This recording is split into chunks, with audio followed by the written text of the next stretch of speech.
주시고 이렇게 해서 한 절씩 교독하겠습니다. 1절입니다. 너희는 예루살렘 거리로 빨리 다니며 그 넓은 거리에서 찾아보고 알라. 너희가 만일 정의를 행하며 진리를 구하는 자를 한 사람이라도 찾으면 내가 이 성읍을 용서하리라. 그들이 여호와께서 살아계심을 두고 맹세할지라도 실상은 거짓 맹세니라. 여호와여, 주의 눈이 진리를 찾지 아니하시나이까? 주께서 그들을 치셨을지라도 그들이 아픈 줄을 알지 못하며 그들을 멸하셨을지라도 그들이 징계를 받지 아니하고 그들의 얼굴을 바위 위보다 굽게 하여 돌아오기를 싫어하므로 내가 말하기를 이 무리는 미쳐하고 벌써 죽는다. 여호와에게 자기 하나님의 복을 알지 못하니 내가 지도자들에게 가서 그들에게 말하리라. 그들은 여호와의 길 자기 하나님의 법을 안다 하였더니 그들도 일제히 멍에를 꺾고 결박을 끊은지라. 그러므로 술에서 나오는 자가 그들을 죽이며 사마리아의 이가 그들을 가며 호동이 성들을 엿본즉 그리로 나오는 자마다 지키니 이는 그들의 공이 많고 반응이 심하니이다. 아멘. 사랑하고 축복합니다. 오늘 이렇게 인사합니다. 우리가 하나님이 찾으시는 예배자입니다. 우리가 하나님이 찾으시는 예배자입니다. 하나님은 늘 예배하는 자를 찾고 계신데요. 바로 우리가 그런 예배자입니다. 한 번 더 인사하겠습니다. 우리가 하나님이 찾으시는 예배자입니다.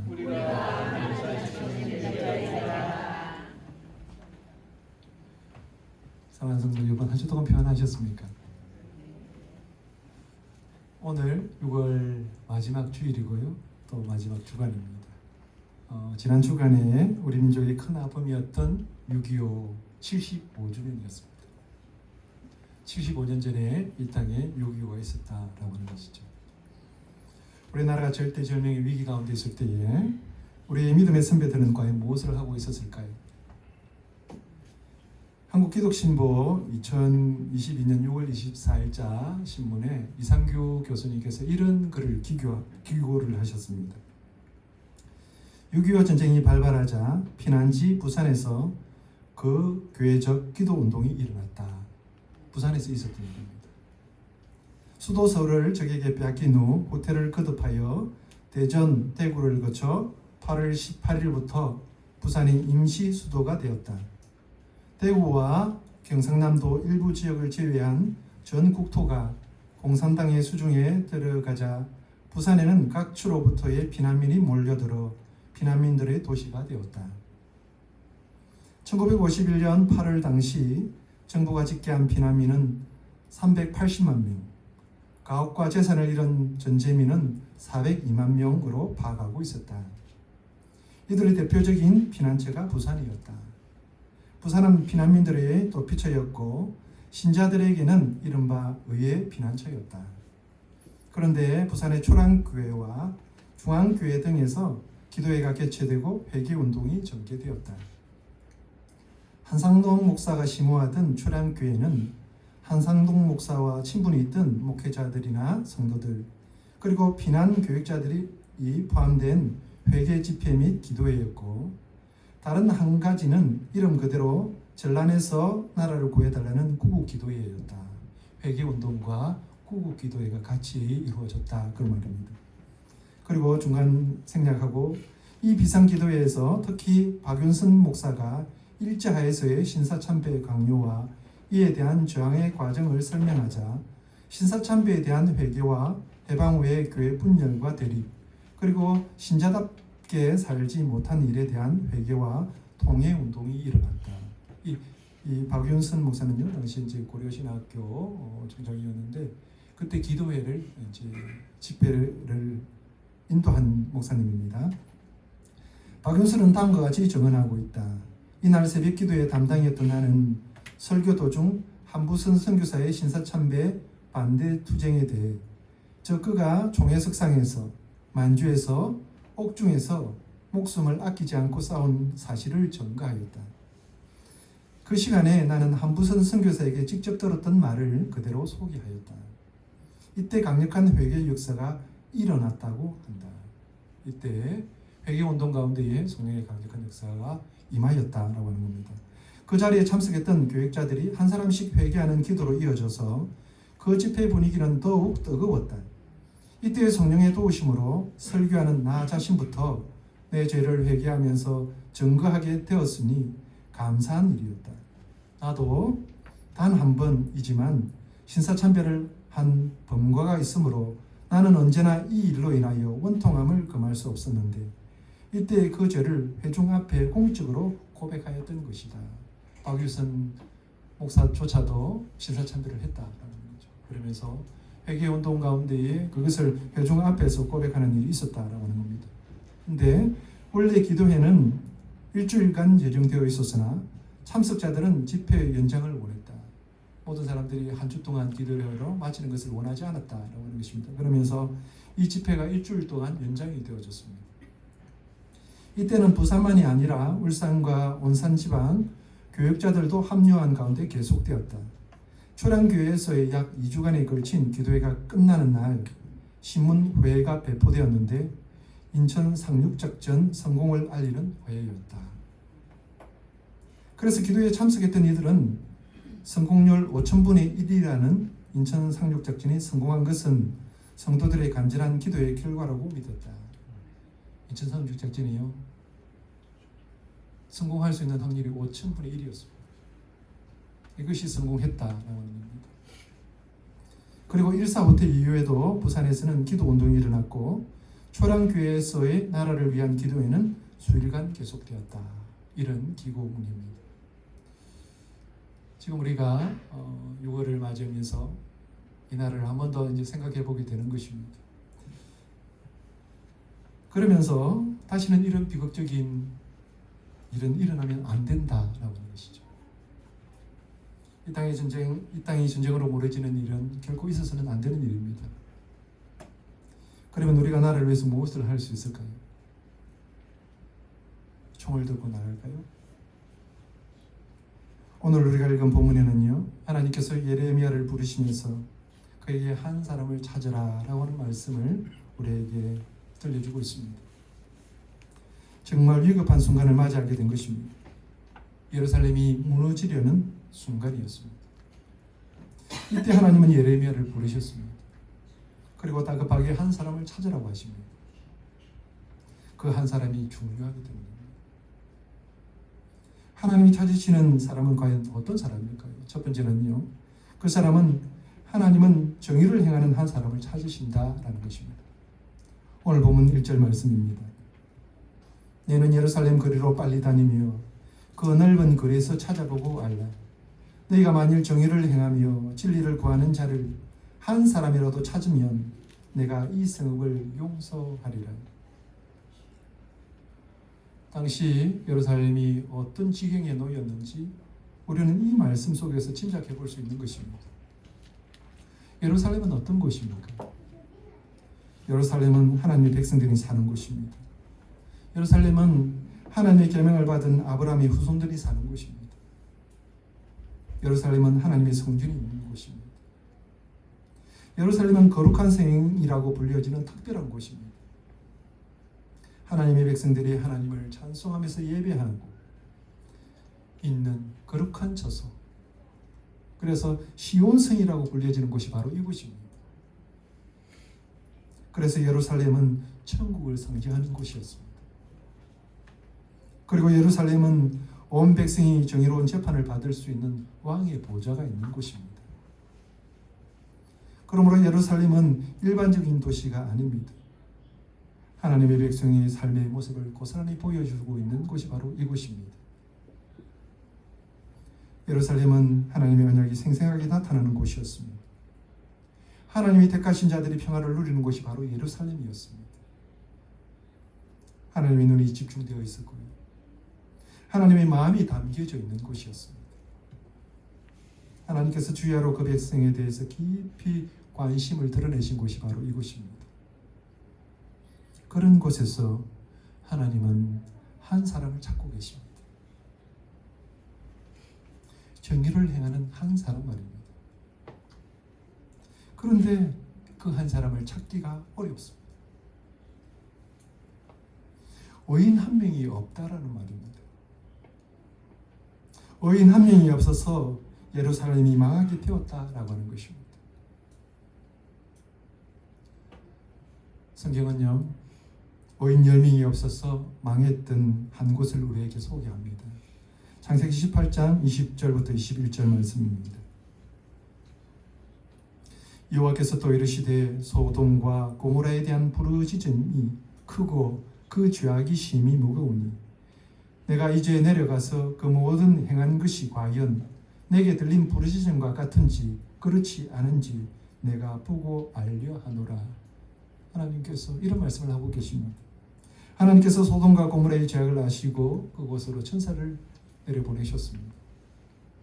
그렇게 천사들이 땅에 내려와서 그곳을 향해 가던 중에 아브라함을 만나게 됩니다. 그런데 이 아브라함은요, 그들을 막습니다. 그러면서 애원을 합니다. 그곳에 의인이 있으면 어떻게 하시겠습니까?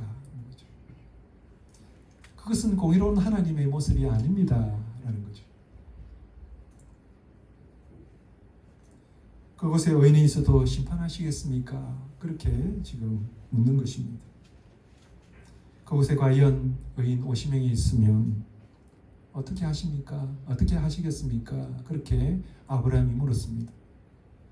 하나님이 의인 50명을 만날 수 있다면 심판하지 않겠다라고 하셨습니다. 여기에 힘을 얻은 아브라함은요, 45명이 있으면요, 40명이 있으면요, 30명은요, 20명은요, 그러면서 10명까지 그 숫자를 낮춥니다. 아브라함이 생각할 때 그곳이 아무리 타락한 곳이지만 그곳에는 조카 롯이 살고 있습니다. 조카 롯의 가족만 생각해도 6명이니까 몇 사람만 더 보태면 10명이잖아요. 그 정도면 안심할 수 있겠다 그렇게 생각했는지도 모르겠습니다. 그런데 그곳은 의인 10명을 찾을 수가 없었습니다. 하나님께서 의인 10명만 있으면 소돔과 고모라는 멸망하지 않겠다 그런 약속을 해주셨음에도 불구하고 그 의인 10명이 그곳에 없었기 때문에 그곳은 하나님의 심판을 받았습니다. 그런데 하나님의 도성인 예루살렘에는 지금 의인 한 명이 없습니다. 이 얼마나 비극적인 모습입니까? 하나님께서 찾으시는 그 한 사람은요, 유명하고 성공한 사람이 아닙니다. 학식이 높고 등망이 높은 사람도 아닙니다. 재산을 많이 모은 부자도 아닙니다. 그렇다고 가난하고 억압당하는 그런 사람도 아닙니다. 그의 처지와 신분이 어떠하든지 그가 무엇을 주장하든지 그것은 중요한 것이 아닙니다. 실제로 그가 어떻게 살아가고 있느냐라고 하는 것입니다. 정의롭게 살고 있는가라고 하는 것입니다. 우리가 생각해 볼 때에 하나님의 도성입니다. 하나님의 백성들이 모여 사는 곳입니다. 그러면 적어도 한두 명은 있지 않겠어요? 아무리 못 찾아도요.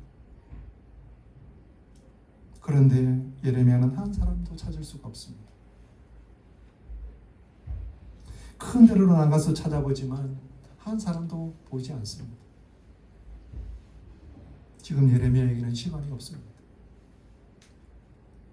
왜냐하면 그가 한 사람도 발견하지 못하면 예루살렘은 하나님의 심판을 받게 될 것이기 때문입니다. 지금 우리의 시간은 얼마나 될까요? 얼마나 남아있을까요? 영국의 경제학자인 아놀드 토인비는 역사를 이렇게 말합니다. 역사는 도전과 응전의 관계다. 새로운 도전을 받을 때에 어떻게 응전하느냐에 따라서 성패가 좌우된다. 더욱 중요한 것은 역사란 창조적 소수에 의해서 지배되고 있다. 이런 말을 했습니다. 우리 인류의 역사는 지배하고 있는 몇 사람에 의해서 움직여진다라고 하는 것입니다. 역사는 대중이 움직이는 것이 아닙니다. 소수에 의해서 결정되어진다라고 하는 것입니다. 우리는 잘 알고 있지 않습니까? 정치인 몇 사람이 잘못하면 그 영향은 온 민족에게, 온 나라에 고스란히 드러나게 되어 있습니다. 정치인 몇 사람 정말 중요합니다. 그러나 그들보다 더 중요한 사람들이 있습니다. 그들은 바로 하나님의 정의로 살아가는 사람들입니다.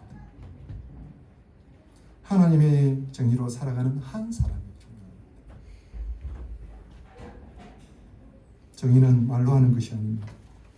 삶으로 살아내는 것입니다. 오늘 본문 2절은 이렇게 말합니다. 그들이 여호와께서 살아계심을 두고 맹세할지라도 실상은 거짓 맹세니라. 이것을요, 새 번역은 이렇게 번역을 했습니다. 그들이 주께서 살아계심을 두고 맹세하고 주님을 섬긴다고 말하지만 말하는 것과 사는 것이 다르다. 말은 많이 하고 맹세는 많이 하지만 살아가는 모습과는 다르다는 것이죠. 아무리 하나님을 섬긴다고 말해도 살아가는 모습이 다르면 그것은 가짜입니다. 하나님 앞에서 아무리 맹세를 해도 그렇게 살지 않으면 그것은 아무런 소용이 없습니다. 우리나라는요, 신앙에 좋은 선배들이 있었습니다. 나를 잃고 절망에 빠진 젊은이들이 날마다 술에 빠져서 그렇게 살아갔습니다. 그럴 때 이 교회가 금주운동을 벌였습니다. 그리고 이 사회를 향해서 깃발을 높이 들었습니다. 그래서 교회를 통해서 알코올 중독에서 벗어난 젊은이들이 얼마나 많았는지 모릅니다. 우리 선배들은요, 첩 제도를 폐지하기 위해서 과감하게 개혁을 외쳤습니다. 당시에는요, 첩을 많이 뒀어요. 근데 교회가 첩을 폐지해야 된다 그러면서 개혁을 외칠 때에 사회는 서서히 첩 제도가 사라지게 되었습니다. 또한 교회가 절제운동을 통해서 본인도 검소하게 살 뿐만 아니라 이웃에게 사랑의 봉사를 하면서 거룩하고 아름다운 삶의 모범을 보였습니다. 그 결과 얼마나 많은 열매들이 맺혔는지 모릅니다. 지금 우리 교회가, 한국 교회가 잃어버린 것은 과연 무엇일까요? 신앙은 말이 아닙니다. 하나님의 정의로 살아가는 삶입니다. 하나님의 말씀으로 살아가고자 하는 그 한 사람이 나라를 구하는 것인 줄로 믿습니다. 하나님이 찾으시는 사람은 어떤 사람입니까? 두 번째는요, 하나님은 진리를 구하는 한 사람을 찾으십니다. 오늘 1절 말씀을 다시 한번 더 읽어보겠습니다. 같이 읽겠습니다. 시작. 너희는 예루살렘 거리로 빨리 다니며 그 넓은 거리에서 찾아보고 알라. 너희가 만일 정의를 행하며 진리를 구하는 자를 한 사람이라도 찾으면 내가 이 소리를 용서하리라. 아멘. 당시에 예루살렘에도 왕이 있었습니다. 다윗의 혈통으로 이어지는 유대 왕이 있었고요, 아론의 자손인 제사장들도 있었습니다. 백성의 장로들도 많이 있었습니다. 레위인도 많이 있었고 선지자들도 있었습니다. 그런데 진리를 구하는 사람을 찾기가 어려웠습니다. 사람들은 진리를 구하려고 하지 않았습니다. 하나님께서 아무리 부르셔도 그들은 들으려고 하지 않았습니다. 그래서 본문 3절을 세 번역으로 이렇게 이야기를 합니다. 주님께서는 몸소 진실을 찾고 계십니다. 주께서 그들을 때리셨어도 그들은 정신을 차리지 않으며 주께서 그들을 멸망시키신 것인데도 그들은 교훈받기를 거절합니다. 그들은 얼굴을 바위돌보다 더 굽게 하고 주께로 돌아오기를 거절합니다. 하나님께서 그들을 때리셨지만 그들은 정신을 차리지 않습니다. 그들은 하나님을 알려고 하지 않았습니다. 그들은 하나님을 믿지 않았습니다. 당연히 하나님께서 선택하셨으니까 믿어야 되는데 그들은 믿지 않았던 것입니다. 아니, 자기들은 하나님을 잘 믿는다고 그렇게 생각했는지도 모르겠습니다. 자신들이 하나님의 백성이 된 것을 자랑했고요, 자기들만이 하나님을 믿는다라고 그렇게 했지만 실제로는 하나님을 믿지 않았던 것입니다. 그들은 하나님에 대한 아무런 관심도 없었습니다. 하나님께서 그들을 멸망시키실 것이라고 해도 그들은 그 교훈을 들으려고도 하지 않았습니다. 그들은 주께 돌아오기를 거절했던 것입니다. 성경은 이렇게 말합니다. 요한복음 8장 32절입니다. 진리를 알지니 진리가 너희를 자유롭게 하리라. 진리가 무엇입니까? 하나님만이 진리입니다. 하나님만이 진리고 하나님 안에서 참 자유를 누리게 된다라고 하는 것입니다. 그런데 이스라엘 백성들은 이를 거절하면서 하나님을 그저 종교의 수단으로만 그렇게 생각했던 겁니다. 하나님은 이것을 보시면서 탄식하시는 것입니다. 로마서 3장 10절부터 12절 말씀입니다. 기록된 바 의는 없나니 하나도 없으며 깨닫는 자도 없고 하나님을 찾는 자도 없고 다 치우쳐 함께 무익하게 되고 선을 행하는 자는 없나니 하나도 없도다. 하나님께 진실한 관심을 가지는 사람이 하나도 없다는 말씀입니다. 오늘날에도요, 당시와 같은 기준으로 보면 많은 사람들이 있습니다. 의와 진리를 구하는 많은 사람들을 우리가 볼 수 있습니다. 교회 가면 목사님들도 많고요, 장로님들도 많습니다. 권사님들도 많고 집사님들도 많죠. 신학생도 많습니다. 모두가 다 하나같이 하나님을 잘 믿는다고 합니다. 그런데 정말 하나님을 알고자 할까요? 진리는 내가 아는 대로 사는 것이 아닙니다. 진리는 하나님이 정한 기준에 맞게 사는 것입니다. 하나님을 찾고 하나님을 만나 하나님의 말씀으로 사는 사람이 진리 안에 있는 것입니다. 그런데 그런 사람이 안 보인다는 것입니다. 하나님 예레미야에게 빨리 예루살렘 거리로 가서 찾아보라고 하십니다. 이 빨리라고 하는 이 단어는요, 하나님의 마음이 얼마나 간절한지를 우리에게 전하고 있는 겁니다. 그만큼 하나님은 한 사람이라도 더 구원하고 싶으신 겁니다. 그런데 안타깝게도 세상은 이미 황폐할 대로 황폐해져서 하나님께 합당한 사람을 찾는다는 것이 그리 쉬운 일이 아니라는 것이죠. 그래도 그나마 하나님을 믿는 백성들이 사는 그곳에 가면 한 사람이라도 찾을까 싶어서 예루살렘 거리를 왕래하면서 찾아보라고 그렇게 말씀하십니다. 그런데 그 예루살렘마저도 하나님이 찾는 그런 사람은 없었습니다. 오늘 보면 4절 5절 말씀입니다. 내가 말하기를 이 무리는 비천하고 어리석은 것뿐이라. 여호와의 길 자기 하나님의 법을 알지 못하니 내가 지도자들에게 가서 그들에게 말하리라. 그들은 여호와의 길 자기 하나님의 법을 안다 하였더니 그들도 일제히 멍에를 끊고 결박을 끊는지라. 여러분 이해가 되십니까?